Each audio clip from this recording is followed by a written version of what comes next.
ओम गणेशाय नमः। नमस्कार, मैं अविनाश सिंह। आज हम बात करेंगे आयु के विषय में। कुछ और बातें मैं बताऊंगा आपको।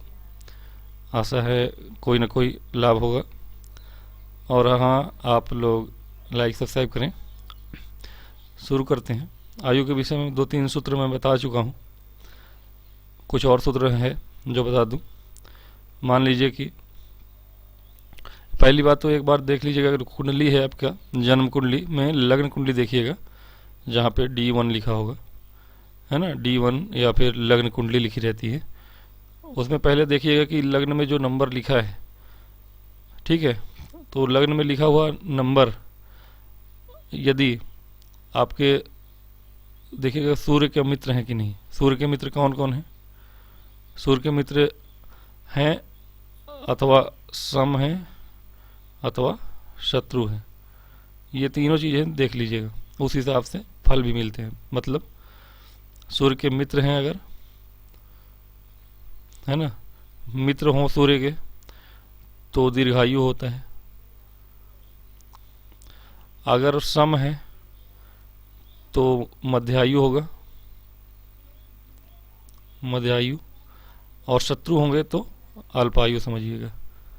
तो यहाँ देखना क्या है आपको ये जो आपका यहाँ पे जो भी है राशि लिखी होगी, नंबर, जैसे ये मेष राशि है मंगल का। सूर्य के मित्र कौन है? मंगल है। तो ये सूर्य के मित्र हुए। तो ये मेष लग्न वालों का, अगर मेष लग्न है किसी का और सूर्य के मित्र हैं ये, तो ये दीर्घायु कहे जाएंगे इस तरह से, ठीक है। और कौन है इनका मित्र? गुरु है। तो यहाँ 1 लिखा हो अथवा 8 लिखा हो, ठीक है, या फिर यहाँ पे 9 लिखा हो या 12 लिखा हो, ये गुरु का नंबर हो गया। गुरु भी सूर्य के मित्र हैं। अथवा यहाँ 4 लिखा हो, चंद्रमा का कर्क लग्न हो, तो ये 5 हो गया। अब यहाँ अगर 6 नंबर और 3 नंबर लिखा है, यानी बुध का, तो ये सम हो जाएगा, ठीक है। बुध है इसके मित्र नहीं, लेकिन शत्रु भी नहीं है, तो सम हो जाएगा। शत्रु कौन है? शनि की राशि। यदि यहाँ पे मकर लग्न किसी का हो अथवा कुंभ लग्न हो तो वह शत्रु होगा, ठीक है। अल्पायु कैटेगरी में आ जाएगा। सिर्फ सूर्य से देखने के बता रहा हूँ कि सूर्य के मित्र की लगन है कि नहीं। लग्न में यहाँ पे यदि लिखा हो तो लग्नेश आपके कौन है ये देखना पड़ेगा। तो शनि पहले हो गए शत्रु। शुक्र की राशि अगर है तो वो भी सम में आ जाएंगे, ठीक है। 2 और 7 लिखा हो तो लग्नेश अगर शुक्र हैं तो वो भी सम में आ जाएंगे, ठीक है। तात्कालिक मित्र देख लीजिएगा एक बार, है ना। पंचदहा मैत्री देख लीजिएगा। पंचदहा मैत्री में क्या है कि नैसर्गिक मित्र और तात्कालिक मित्र दोनों ही कैलकुलेट करके बताया जाता है कि आपके कौन मित्र किसके हैं, कौन शत्रु किसके हैं। उससे आप सटीक अंदाजा लगा लेंगे आपकी कुंडली के लिए। ये नैसर्गिक मित्र मैं बता रहा हूँ, ठीक है, ये नैसर्गिक मित्र है। लेकिन कुंडली के हिसाब से क्या होता है कि तात्कालिक मित्र भी देखा जाता है। तो नैसर्गिक प्लस तात्कालिक देखने के बाद आप परम मित्र, परम शत्रु, ये सब भी देखते हैं। लेकिन इसमें आप नॉर्मल भी देखेंगे, नैसर्गिक मित्र और शत्रु भी देखेंगे तो चल जाएगा। लेकिन अगर पंचदहा मैत्री देखते हैं आप दोनों को मिलाकर तो और भी अच्छा है।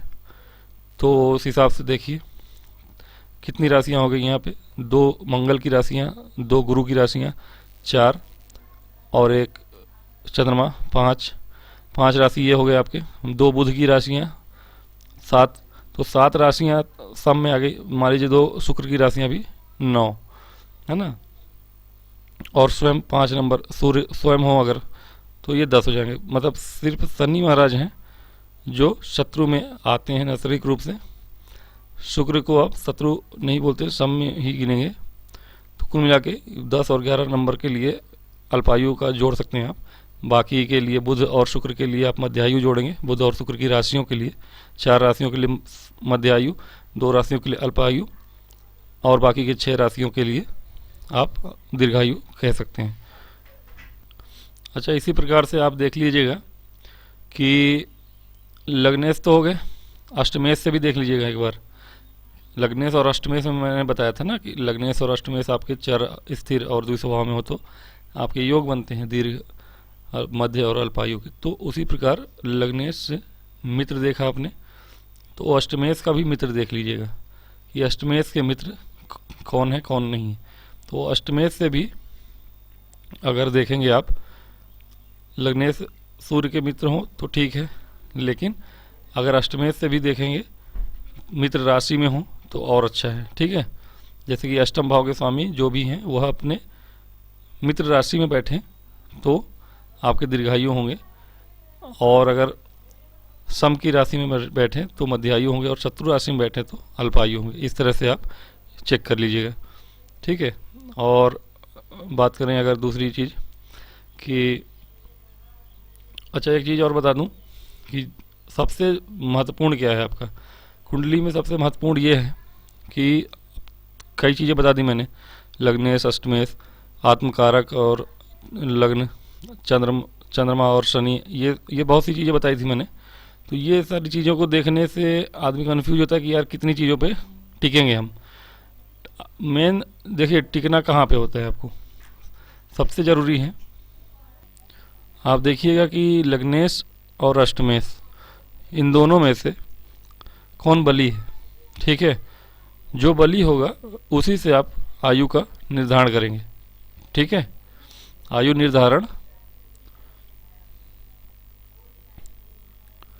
करेंगे तो लग्नेश और अष्टमेश में जो बली हो वो पहले चेक करिएगा कौन आपका बली है। यदि मान लीजिए लग्नेश और अष्टमेश में से जो ग्रह विशेष बली है वह ग्रह अगर केंद्र में है, ठीक है, जो ग्रह मान लीजिए कि अष्टमेश ही बली हैं आपके, अष्टम भाव के स्वामी बली हैं, लग्न के स्वामी कमजोर हैं, तो अब अष्टमेश अगर केंद्र में बैठे तो ये आपका दीर्घायु बनाएंगे।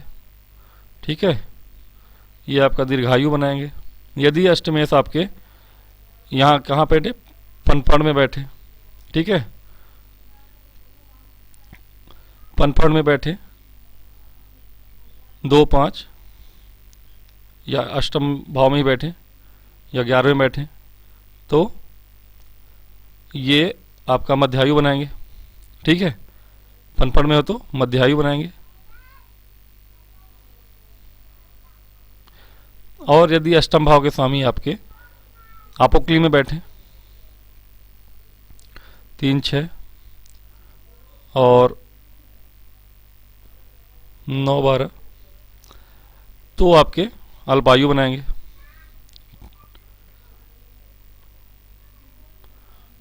ठीक है, अल्पायु बनाएंगे। तो ये चीज़ें भी देखिएगा, जो बली हो उससे देखिएगा, जो बली हो वह कहाँ बैठा है वह भी आयु निर्धारण करता है। लग्नेश और अष्टमेश जो बली हो वह बली कहाँ बैठा है उससे भी दीर्घ, मध्य और उस क्या बोलते हैं आपको अल्पायु निश्चय होता है।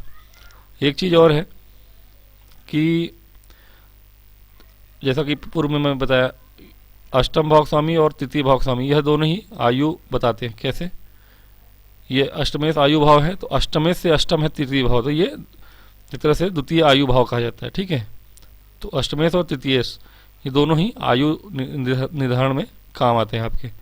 तो आयु निर्धारण में कैसे तृतीयेश काम आते हैं, तृतीयेश अगर या फिर मंगल महाराज उच्च के हों तो उच्च के हों या फिर अच्छे ग्रह के साथ हों, ठीक है, तो ये आपका मान लीजिए कि तृतीयेश आपके उच्च के होंगे, यहाँ मान लीजिए कि बुध हैं, बुध महाराज अपने ही राशि में बैठ के उच्च के हो जाए 6 नंबर में, और मंगल महाराज भी अपने राशि के बैठे हों या उच्च के होकर बैठे हों तो ये आपके दीर्घायु बनाएंगे।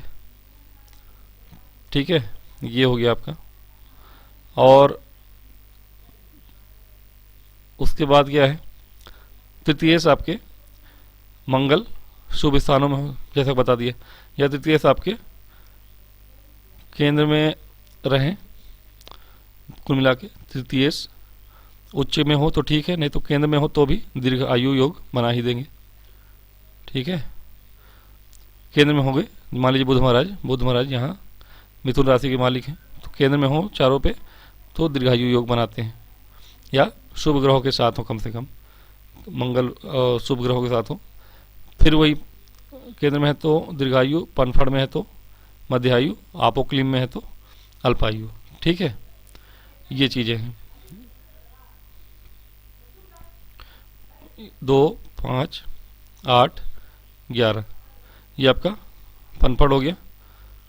और इसके बाद अपने भी 3, 6, 9, 12 में है तो ये आपका आपोक्लिम हो गया। तो कहीं ना कहीं इन चीज़ों को देख लीजिए एक बार तृतीय से भी, अष्टमेश के देखने के बाद तृतीय से भी। तो ये चीज़ें हैं। आपको अगर अपना आयु निर्धारण करना है या किसी का भी आयु निर्धारण करना है, इन चीज़ों को आप देख सकते हैं अपने कुंडली में या किसी और की भी कुंडली में। तो इससे मोटा मोटा अंदाजा हो जाता है। हालांकि आयु निर्धारण करने का एग्जैक्ट सूत्र भी है हमारे पास, ठीक है। वह सूत्र थोड़ा सा कभी होगा तो मैं वीडियो बना दूंगा। थोड़ा सा क्रिटिकल होता है समझाना आम लोगों के लिए, ज्योतिष जो सीख रहे हैं उनके लिए तो थोड़ा सरल है, लेकिन हाँ आम लोगों के लिए वो कैलकुलेशन करना थोड़ा कठिन होता है। उसमें क्या है, आपका एग्जैक्ट डेट आप निकाल सकते हैं कि हाँ भैया 64 साल जिएगा, 70 साल जिएगा, 80 साल जिएगा। एग्जैक्ट आप आयु निकाल सकते हैं। 2, 4, 6 महीने का अंतर हो सकता है आगे पीछे, लेकिन एग्जैक्ट साल आपका निकल के आ जाता है, वो चीज़ अलग है। हालांकि उसके लिए मनाही है, थोड़ा बताया गया है सूत्र, लेकिन एग्जैक्ट आयु निकालना ज्योतिषियों के लिए किसी की आयु निर्धारण करना अच्छा नहीं माना जाता। इसलिए मोटे मोटे तरीके से बता दिया जाता है कि हाँ आप दीर्घायु होंगे अथवा मध्य आयु होंगे, तो वो आप स्वयं से चेक कर लेंगे, या अल्पायु होंगे, ठीक है। तो ये चीज़ें हैं। तो आज के वीडियो में इतना ही। अगले वीडियो में मैं कुछ और सूत्र बताऊंगा। आप पहले इतना चेक कर सकते हैं अपनी कुंडली में। और हाँ, निवेदन है कि आप लाइक और सब्सक्राइब करें। नमस्कार।